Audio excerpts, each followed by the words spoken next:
ನಮಸ್ಕಾರ, ನೀವು ನೋಡ್ತಿದ್ದೀರಾ ನ್ಯೂಸ್ ಫಸ್ಟ್. ಏನು ಸಮಾಚಾರ? ನಾನು ನವೀನ್ ಕುಮಾರ್.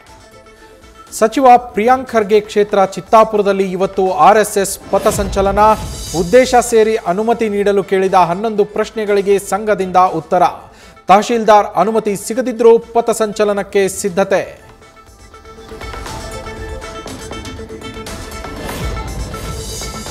ಖರ್ಗೆ ಗುಹೆ ಕಲಬುರಗಿಗೆ ನುಗ್ಗಿ ಕೇಸರಿ ಪಡೆಯಿಂದ ಪಥಸಂಚಲನ. ಮುಂಜಾಗ್ರತಾ ಕ್ರಮವಾಗಿ ಚಿತ್ತಾಪುರ ಪಟ್ಟಣದಲ್ಲಿ ವ್ಯಾಪಕ ಪೊಲೀಸ್ ಬಂದೋಬಸ್ತ್. ಅನುಮತಿ ನೀಡುವ ಸಾಧ್ಯತೆ ಹಿನ್ನೆಲೆ ಕಟ್ಟೆಚ್ಚರ ವಹಿಸಿದ ಪೊಲೀಸರು.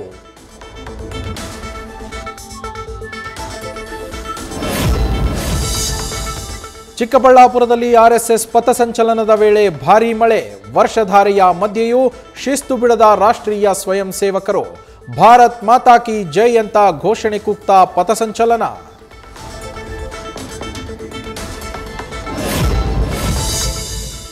ಆರ್ಎಸ್ಎಸ್ ಕೋಮುವಾದ ಹಾಗೂ ನೋಂದಣಿಯಾಗದ ಸಂಸ್ಥೆ. ಅವರ ಪಥಸಂಚಲನ ಮತ್ತು ಕಟ್ಟಡದಲ್ಲಿ ರಾಷ್ಟ್ರಧ್ವಜ ಇರೋದಿಲ್ಲ. ಸ್ವಾತಂತ್ರ್ಯಕ್ಕಾಗಿ ತ್ಯಾಗ ಮಾಡಿದ ಒಂದು ಉದಾಹರಣೆ ಕೊಡಿ ಅಂತ ಸಚಿವ ತಂಗಡಗಿ ಪ್ರಶ್ನೆ.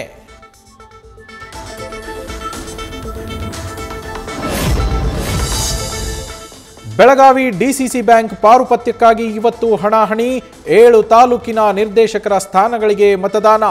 ಇವತ್ತೇ ಸಂಜೆ ಮತ ಎಣಿಕೆ ನಡೆದು ಫಲಿತಾಂಶ ಪ್ರಕಟ.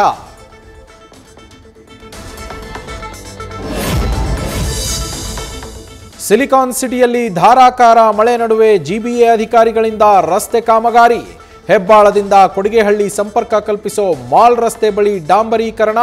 ಮಳೆ ನಡುವೆ ಡಾಂಬರ್ ಹಾಕಿದ್ರೆ ಬಾಳ್ಕೆ ಬರುತ್ತಾ ಅಂತ ಸಾರ್ವಜನಿಕರ ಆಕ್ರೋಶ.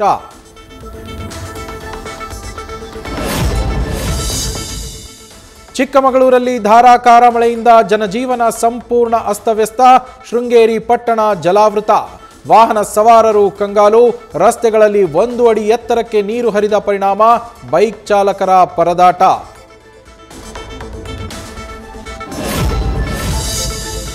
ರೇಣುಕಾಸ್ವಾಮಿ ಕೊಲೆ ಕೇಸ್ನ ಎಫ್ಐ ನಂದೀಶ್ ಡಿಸ್ಚಾರ್ಜ್ಗಾಗಿ ಅರ್ಜಿ. ಆರೋಪದಿಂದ ಕೈಬಿಡುವಂತೆ 57ನೇ ಸಿಸಿಎಚ್ ಕೋರ್ಟ್ನಲ್ಲಿ ಅರ್ಜಿ ಸಲ್ಲಿಕೆ. ಲಕ್ಷ್ಮಣ್ ಈಗಾಗಲೇ ಅರ್ಜಿ ಸಲ್ಲಿಸಿದ್ದು ವಿಚಾರಣೆ ಬಾಕಿ.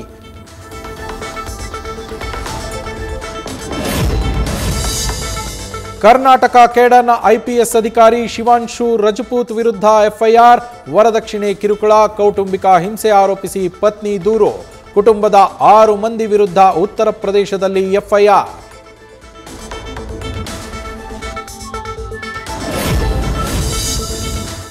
ಬುರ್ಡೆ ಪ್ರಕರಣದಲ್ಲಿ ವಿಚಾರಣೆ ಮುಗಿಸಿದ ಗಿರೀಶ್ ಮಟ್ಟಣ್ಣನವರ್ ಬೆಳ್ತಂಗಡಿ ಪೊಲೀಸ್ ಠಾಣೆಯಿಂದ ವಾಪಸ್. ಬೆಳಗ್ಗೆ 11 ಗಂಟೆಯಿಂದ ಸಂಜೆವರೆಗೂ ಸತತ 8 ರಿಂದ 9 ಗಂಟೆಗಳ ಕಾಲ ವಿಚಾರಣೆ.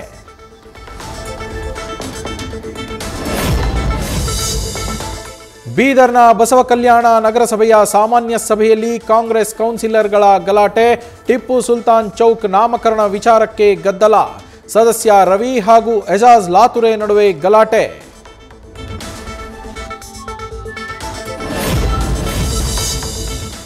ವರ್ಷಕ್ಕೊಮ್ಮೆ ದರ್ಶನ ನೀಡುವ ಚಿಕ್ಕಮಗಳೂರಿನ ದೇವಿರಮ್ಮನ ಬೆಟ್ಟ ಹತ್ತಲು ಕ್ಷಣಗಣನೆ. ನಿನ್ನೆ ಸಂಜೆ ಬಳಿಕ ಮುಳ್ಳಯ್ಯನಗಿರಿ ತಪ್ಪಲಲ್ಲಿ ಭಾರೀ ಮಳೆ ಹಿನ್ನೆಲೆ ಭಕ್ತರಿಗೆ ಸಂಕಷ್ಟ. ಇವತ್ತು ಮತ್ತು ನಾಳೆ 2 ದಿನ ಬೆಟ್ಟ ಹತ್ತೋದಕ್ಕೆ ಅವಕಾಶ.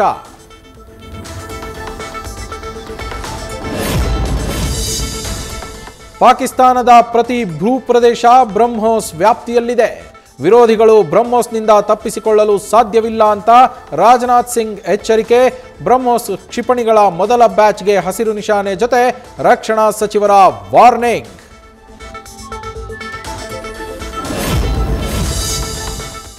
ಮದುವೆಯಾಗೋದೇ ಬಿಸ್ನೆಸ್ಸು, ಕಳ್ಳತನದಲ್ಲಿ ಫೇಮಸ್ಸು.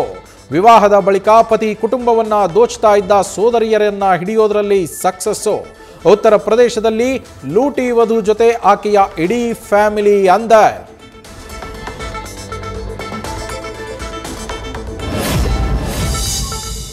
ಜಿಎಸ್ಟಿ ದರ ಕಡಿತದಿಂದಾದ ಪ್ರಯೋಜನಗಳ ರಿಪೋರ್ಟ್ ಕೊಟ್ಟ ಹಣಕಾಸು ಸಚಿವೆ. ಪ್ರಧಾನಿ ಮೋದಿಯ ದೀಪಾವಳಿ ಉಡುಗೊರೆ ಜನರಿಗೆ ತಲುಪಿದೆ. ವಾಹನ, ಎಲೆಕ್ಟ್ರಾನಿಕ್ಸ್ಗಳ ಬಂಪರ್ ಮಾರಾಟ ಅಂದ ನಿರ್ಮಲಾ ಸೀತಾರಾಮನ್.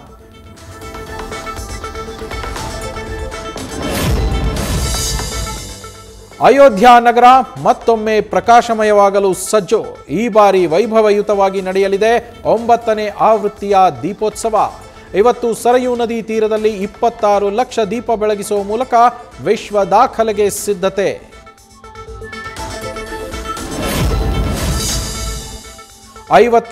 ವರ್ಷಗಳ ಬಳಿಕ ಮಥುರಾದ ಪ್ರಸಿದ್ಧ ಬಂಕೆ ಬಿಹಾರಿ ದೇವಾಲಯದ ಭಂಡಾರ ಓಪನ್.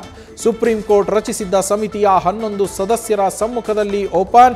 ಖಜಾನೆ ಕೊಠಡಿಯಲ್ಲಿ ಖಾಲಿ ಬಾಕ್ಸ್ ಸಿಕ್ಕಿದ್ದರಿಂದ ಭಾರೀ ಚರ್ಚೆ.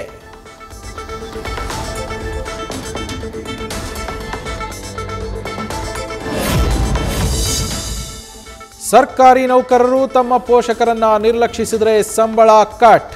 10% 15% ಹಣ ಕಡಿತಗೊಳಿಸಿ ಪೋಷಕರಿಗೆ ನೀಡೋ ಕಾನೂನು.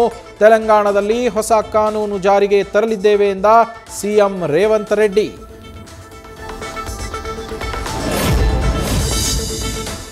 ಭಾರತಕ್ಕೆ ಮತ್ತೊಮ್ಮೆ ಪರಮಾಣು ಬೆದರಿಕೆ ಹಾಕಿದ ಮುನೀರ್.